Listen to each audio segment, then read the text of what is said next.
겨우겨우 관직에 오른 연개 소문은요. 그 후 고구려에 엄청난 파장을 부를 사건을 일으킵니다. 대체 어떤 파장을 일으켰을까요? 문제의 사건이 일어났던 642년 10월, 이날은요 연개 소문과 그의 병사들에게 굉장히 특별한 날이었습니다.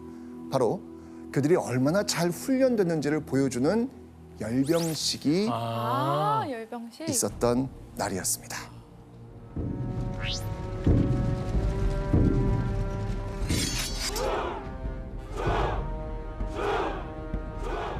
고구려 유력 조정 대신들을 비롯해 수많은 사람이 이 자리에 함께했습니다.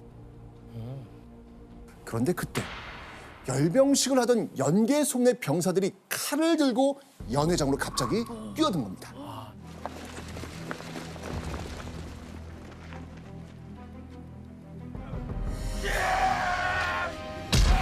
뭐야? 뒤집어먹네. 열병식장은요 한순간에 비명이 난무하고 이 피비린내가 진동하는 사륙의 현장으로 돌변합니다. 감이 좀 오십니까? 어떤 일이 벌어졌는지? 자, 지금 연개 소문 부하들의 갑작스러운 공격에 저항 한번 제대로 못하고 죽어간 고구려의 대신들이었습니다. 연개 소문의 잔인한 사륙은 여기서 끝이 아니었습니다. 왜 그러지? 자, 연개 소문의 다음 행선지는 어디였을까요? 바로 고구려의 왕, 영유왕이 있는 궁궐이었습니다.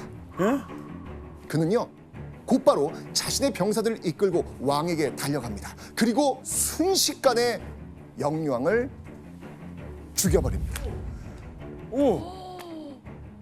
그런데요, 이보다 더 충격적인 일은 그 후에 일어납니다. 또 그것보다 충격적인 게 있나? 궁궐로 들어가 왕을 시해하고 왕의 시신을 잘라 여러 토막으로 내고 도랑에 버렸다. 아유. 이날의 잔인한 사륙은 바로 연개 소문이 계획한 쿠데타였습니다.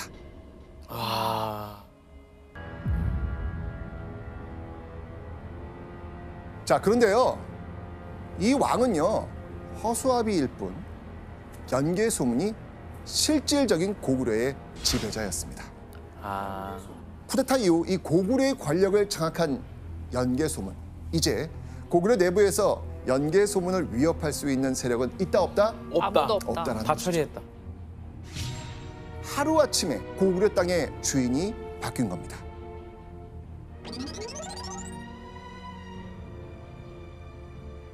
그런데요, 진짜 견제는요 고구려 내부가 아닌 외부에 있었습니다. 자, 그걸 알기 위해서 지도를 한번 보도록 하겠습니다. 7세기 지도입니다. 자, 당시 이 고구려를 위협하던 강력한 나라가 있었는데요. 바로 이 고구려와 국경을 맞대고 있었던 중국의 당나라였습니다. 사실 중국의 나라들이 이 고구려를 노렸던 건 어제 오늘의 일은 아닙니다. 당나라 이전에 중국 대륙을 지배했던 나라가 있었는데요. 그 나라가 바로 수나라입니다. 이 수나라 역시 무려 110만 대군을 이끌고 고구려를 침략하기도 했습니다. 110만. 이게 어마어마한 숫자죠. 네. 그죠? 612년 중국 수나라의 군대를 고구려의 을지문덕 장군이 살수, 지금의 청천강 일대에서 크게 승리하면서 수나라를 물리쳤습니다. 엄청나네요. 그렇죠. 그리고 618년 수나라의 뒤를 이은 나라가 바로 당나라였던 당나라. 것이죠. 자, 그러니까 한마디로 이 고구려의 위로는 중국의 당나라가, 또 이 고구려의 이 아래로는 신라가 이렇게 국경을 맞대고 있었던 겁니다. 자, 그런데 이때 연개 소문에게 뜻밖의 인물이 찾아옵니다. 대체 누구였을까요? 바로요, 신라의 실권자 김춘추입니다.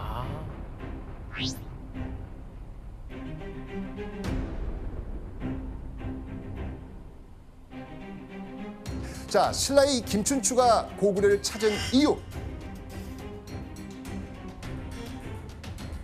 그 이유는 딱 하나입니다. 바로 동맹이었습니다. 이 당시 신라는요, 백제 의자왕의 공격으로 수십여 개의 성이 함락되면서 정말 위기에 처해 있었거든요.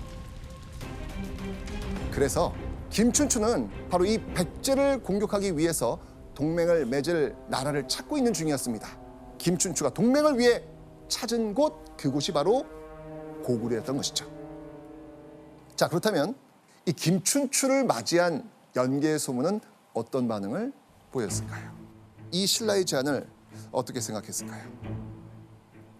중령은 본래 우리의 땅이니 너희 신라가 만약 중령 서북의 땅을 돌려준다면 군사를 내주어 도와줄 수 있다. 쉽게 말해서 신라가 땅을 내놓으라는 이야기입니다. 그렇죠.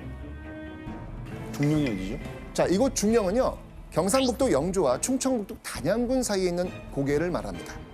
그러니까 한강 상류에 있는 정말 금싸라기 땅을 달라는 거예요. 그러니까 달라. 내놓으라는 거죠. 우리가 내놓으라 도와주죠. 맞습니다. 왜냐하면 당시는 연개 소문이 쿠데타를 일으킨 지 얼마 되지 않았을 때 상황입니다. 연개 소문의 입장에서는요, 자신의 지지 세력이 많지 않다 보니 이 김춘추를 압박해서 만약 한강 유역을 되찾게 된다라고 하면 이 정권을 안정시킬 수 있다라고 판단하지 않았겠습니까? 자, 이 제안을 받은 신라의 김춘추, 과연 어떻게 반응을 보였을까요? 대왕께서는 이웃과 친선하는 데엔 뜻이 없으시고 단지 이렇게 사신을 위협하여 땅을 돌려줄 것만을 요구하십니다. 신은 죽을지언정 다른 것은 알지 못합니다.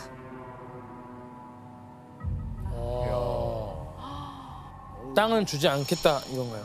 그죠? 강경하네요. 입장 알겠죠? 김춘추 입장 알겠죠? 네. 결국 김춘추에게 연개 소문의 제안은 죽을지언정 절대로 받아들일 수 없는 제안이었던 겁니다. 이 말을 들은 연개 소문은 크게 분노합니다. 그렇죠. 연개 소문은요, 바로 신라에서 온 그 김춘추를 가둬버립니다. 어이? 그 자리에서요? 사신을? 네. 이후요, 포로로 잡힌 김춘추가 간신히 탈출해가지고 신라로 돌아갑니다. 여러분, 김춘추라면 가서 뭐라고 했겠습니까? 칼을 가서 다시 공격할 것 같아요. 너무 억울해가지고. 맞습니다. 고구려 연개 소문 좋게 얘기했어요. 얘기할 수가 아니죠. 없죠. 그렇죠. 막 욕했을 거 가뒀는데. 아닙니까? 단절이죠, 단절. 맞습니다. 자, 이렇게 단 한 번의 외교 협상으로 신라를 적으로 돌려버린 연개 소문. 이 외교적 선택은 훗날 고구려의 운명을 바꿔놓는데 결정적 계기가 됩니다. 김춘추 가둔 게요? 네. 아 진짜.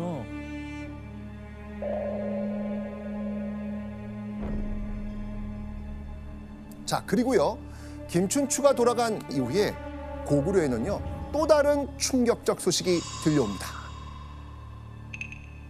연개 소문이 쿠데타로 고구려의 실권을 장악한 지 약 1년 반 만에 누군가가 고구려를 정벌하겠다라고 선언한 사람이 등장합니다. 누굴까요? 앞서 우리가 도착해서 본 무덤의 주인공이기도 했던 당태종. 아까 처음에 맨 나왔던 처음에. 그렇죠. 맞습니다. 그런데요, 이 당태종이 연개 소문의 이 행동을 문제 삼아서 고구려 정벌을 선포한 겁니다. 자, 대체 무슨 내용이었을까요? 연개 소문은 그 나라의 군주를 시해하였고 그 나라의 대신을 죽였고 이러니 토벌하지 않을 수 없다. 당태종은요, 연개 소문이 고구려의 임금과 대신들을 죽였다는 명분으로 고구려에게 선전포고를 한 겁니다. 오. 근데 왜 얘가 혼내줘요? 당태종은 천하 사방을 다 평정하려는 그런 야심을 갖고 있었던 군주입니다. 아, 그래서 당연히 동쪽에 있는 고구려도 당에 굴복시켜야겠다는 그런 생각을 갖고 있었죠. 근데 고구려를 침공하려면 명분이 필요하지 않습니까? 그 명분으로 적절한 게 바로 연개소문의 쿠데타였죠. 그것이 이제 당태종이 강경하게 원정을 추진했던 명분이 되었던 것입니다. 그런데요, 여기서 좀 황당한 게 있습니다. 사실 이 당태종은요, 연개소문이 쿠데타를 일으켰다고 비난할 자격이 없습니다. 바로 당태종도 자신의 형과 동생을 죽이고 쿠데타로 왕위에 오른 인물이었거든요. 아, 그러니까 형과 동생을 내로남불 아니에요. 근데 살면서 원래 자기가 이렇게 잘못한 사람들이 그런 사람을 제일 많이 욕해요. 진짜. 맞아. 그러니까 핑계에 불과했던 겁니다. 결국 연개소문 대 당태종, 둘 사이에 피할 수 없는 전쟁이 시작됩니다. 바로 여당 전쟁. 선전포고 이후 1년간의 준비 끝에 드디어 645년 4월 당태종은요, 최신형 무기와 20만이 넘는 군사를 이끌고 직접 고구려로 쳐들어옵니다.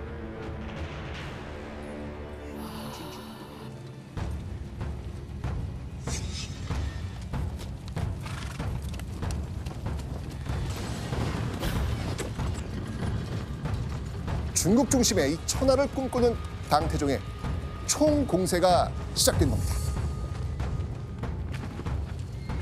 자, 그렇게 육군은 물론이고요, 수군까지 몰고 옵니다. 최정예 부대를 이끌고 무서운 기세로 진격해오는 당나라 군대. 대단하다 진짜. 와. 다행히도 고구려 역시 잘 막아냈지만요,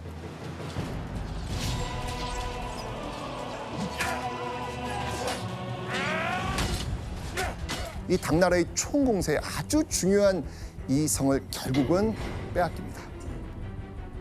바로 고구려 그 최전방에 위치한 요동성. 특히 이 요동성의 함락은요, 연개소문에겐 정말 엄청난 충격이었습니다. 왜냐하면 요동성은 고구려 철벽 방어의 상징이었습니다. 그 앞에 있었던 이 수나라와의 전쟁에서 단 한 번도 함락된 적이 없었던 곳이 바로 요동성이었거든요. 그런데 그 요동성을 결국 당태종한테 빼앗겼으니 고구려한테 비상이 걸릴 수밖에 없겠죠. 자, 그렇다면 요동성을 빼앗고 기세 등등해진 당나라 군대, 그들의 다음 목적지는 어디였을까요? 평양. 평양. 그렇죠.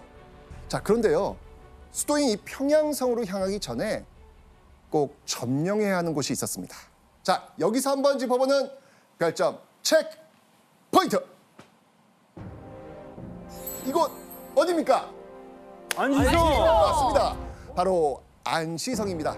동현 씨 반갑지 않아요? 아, 제가 제일 좋아합니다. 안시성. 왜요?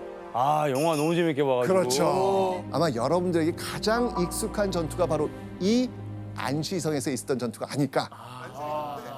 이 안시성에서 펼쳐진 고구려 대 당나라, 절대 물러설 수 없던 그날의 치열한 전투 속으로 들어가 봅니다.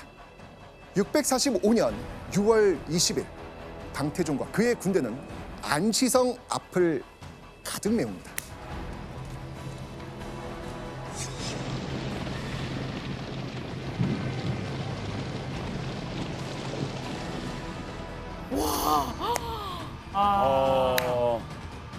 드디어 고구려와 당나라의 운명을 결정지을 안시성 전투가 시작됩니다.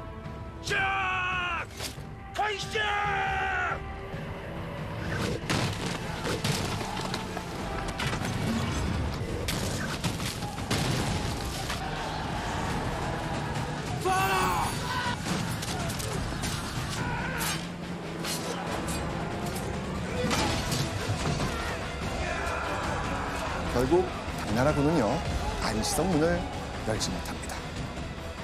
대단하다, 대단해, 대단해. 왜냐하면 이 안시성은요 그 험준한 이 산 능성을 이용해서 성벽을 축조했기 때문에 사실 공격이 쉽지 않습니다. 게다가 이 안시성의 성벽은요 흙과 돌을 이용해서 쌓은 이 토축 성벽이다 보니까요 쉽게 무너지지도 않습니다. 성벽을 부수는 포차 공격도 버텨냅니다. 이러다 보니 점점 이 안시성 전투는 길어질 수밖에 없습니다. 그런데 이때 안시성에 있는 고구려 사람들에게 이상한 장면이 포착됩니다. 뭐야? 어떤 장면인지 한번 보시죠. 그래 뭐 있었어 여기서 그쵸? 여기서 뭐 했는데?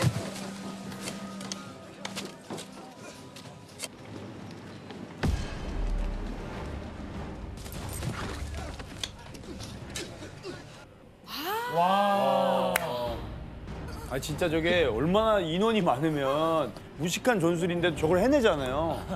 그러니까요. 일반적인 공격으로는 이 당나라군이 안시성의 성문을 뚫을 수 없는 상황에서 당나라군은 안시성 성벽 높이까지 토산을 높게 쌓은 뒤 그 토산을 올라서 성벽을 넘어서 안시성을 쉽게 공격하겠다. 라는 목적에서 이 토산을 쌓은 겁니다. 하루 8,000명 이상의 인력을 투입해서요. 무려 60여일 동안, 2달 동안 밤낮으로 쉬지 않고 토산을 쌓은 당태종과 그의 군대. 드디어 토산이 높게 완성이 됩니다. 이제 안시성의 운명은 바람 앞에 흔들리는 촛불 같았습니다. 자, 여기서 당나라와 고구려의 운명이 좌지우지 될 겁니다.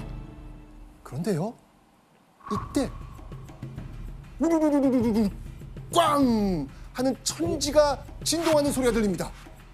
이게 무슨 소리일까요?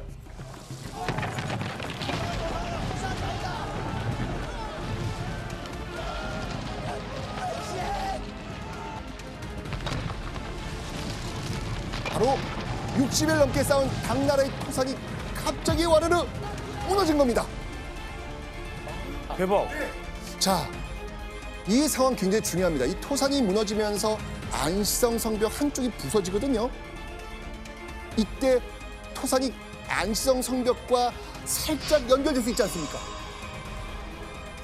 이때 고구려군은요 당황하지 않고 이 기회를 놓치지 않습니다. 재빨리 성이 무너진 곳으로 신속하게 달려나가 싸웁니다.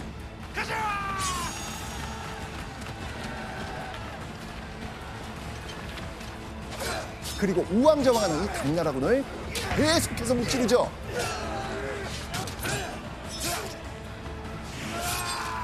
결국 그 토산을 점령합니다. 아, 또 나와서 토산까지 점령해요? 네.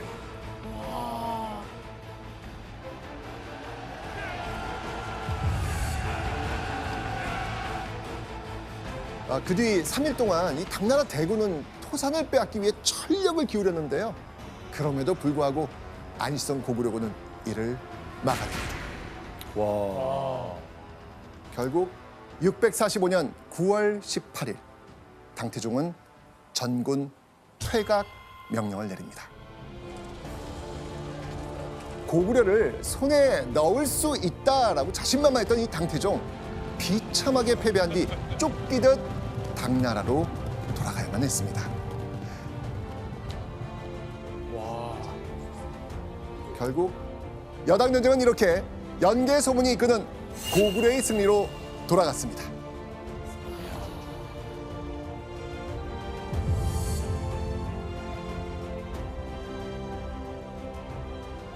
결국 치열했던 여당 전쟁에서 승리한 연개 소문. 사실 여당 전쟁 이전만 하더라도요. 쿠데타로 일어선 연개 소문에 적대적인 세력이 적지 않았거든요. 그런데